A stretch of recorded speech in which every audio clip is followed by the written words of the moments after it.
Hello, my name is Tzruya Chebach. I'm from Tel Aviv University. In the reminder 7 to 10 minutes, I'm going to actually take everything Oksana just mentioned, which is already an ambitious effort to recognize how we can realign incentives between producers and consumers, create a successful servicizing model, and move to actually how do we measure the impact of switching to servicizing systems from a sustainability point of view. So first, we've heard of the concept of decoupling throughout the previous two presentations, and I'd just like to give a very brief introduction so we're all on the same page as to what we mean by decoupling, what kind of decoupling are we talking about. So we're talking about two aspects of decoupling. One is resource decoupling, reducing the rate of use of resources per unit of economic activity, what we call resource efficiency, and in a simplified way is doing more with less. The other type of decoupling we're looking at is, of course, impact decoupling, which is maintaining economic output while reducing the negative environmental impacts of any of the economic activities. In SPRI, we have taken the ambitious objective of trying to direct and look at these servicizing models in an absolute decoupling approach. So our aim is absolute decoupling, while there's also relative decoupling, which of resources or impact, which is the growth rate of resources used or environmental impact, is actually lowered while the economic growth is so we get economic activity growing and resource productivity growing, but we don't get this utopian divergence of our economic activity and human well-being from environmental impact.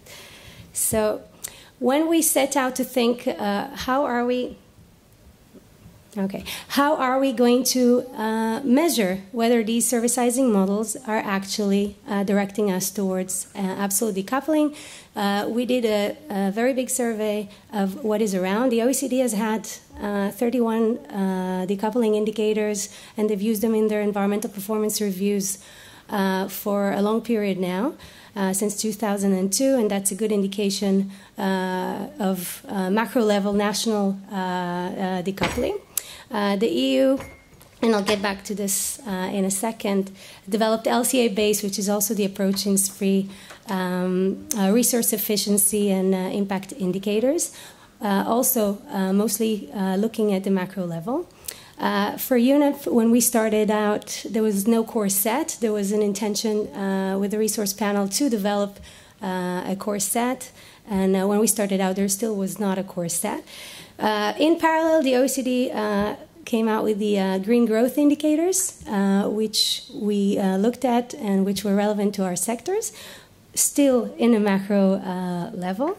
And of course, other questions relating to how we measure, should we look at the GDP, should we take into account the beyond GDP discussion, even if we're successful in looking at decoupling of economic growth in terms of GDP from environmental degradation, are we still doing justice to the welfare discussion? And we have tried, and we found very small amount of research done on decoupling at a company level. We were very interested in that. There is some research there, but our general understanding was that most of the decoupling discussion was kept at the macro level. Now, at SPRI, we're looking at three supply chains: agri-food, water, and mobility. And we had to somehow measure our servicizing, this switch to servicizing, whether at the supply chain level it is able to decouple the economic growth from the environmental impacts and resource use. So the most relevant and what contributed mostly to our approach in terms of indicators was the EU framework development of the resource productivity, eco-efficiency indicator, and resource-specific impact. We borrowed from that, but still we did not understand how we're going to use this LCA-based approach of resource productivity and impact indicators on a supply chain level. What would be our GDP at the supply level? To what should we compare it? So we have a whole life cycle approach. So we've taken the value chain approach, the added value chain, and in the extended form, as people coming from environmental background. And what we see here is actually an example from the mobile phone supply chain. And what it does is it breaks down the added value, the economic added value, and the environmental impact at each stage of the life cycle stages.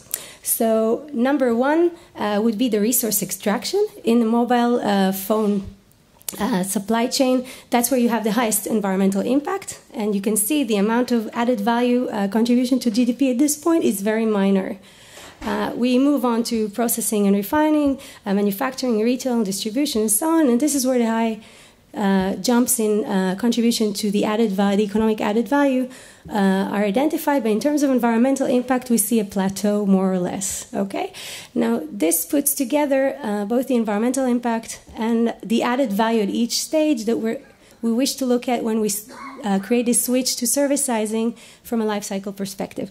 Of course, when you present it in a value added with the whole life cycle, the extended life cycle approach, you can actually argue for remanufacturing. You can see where extraction is now irrelevant. So stage one is where the highest environmental impact occurred.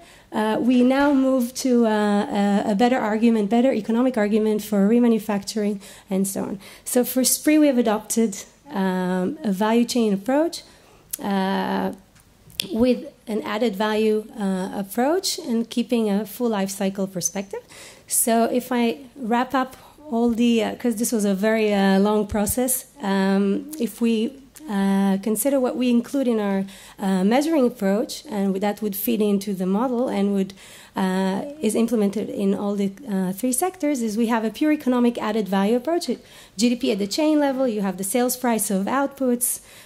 We have taken out labor because we had to make a simplification. In a perfect model, we would also include labor. We're looking at resource use on inventory level data and environmental impact in each segment, so from extraction of raw materials until end of useful life.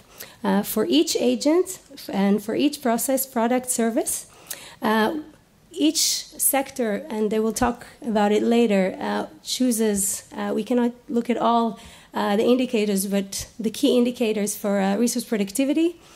So it's the economic added value per unit of per resource input indicator, and impact. And other qualitative value added measures that we came up with is things that are hard to capture, like skills gained. We've realized that in the servicizing system, there are a lot of skills gained. As Oksana mentioned, a lot of local skills gained, and we are going to try and address that. We see that as an opportunity. So an increasing level of expertise, technological innovation, the whole use of ICT as an enabling platform. It was hard to capture the shift in that, so we're going to look at that separately. But our measuring approach is now established on a value chain. I think that's a very interesting case study in terms of how we measure GDP, the decoupling of economic growth from environmental degradation on a supply chain level, and we hope that would contribute to further research. In terms of the different sectors, they'll each discuss, but we've started out with a long list of resource indicators, and the sectors will later discuss which indicators and their approach to choosing their resource efficiency and impact indicators. Thank you very much.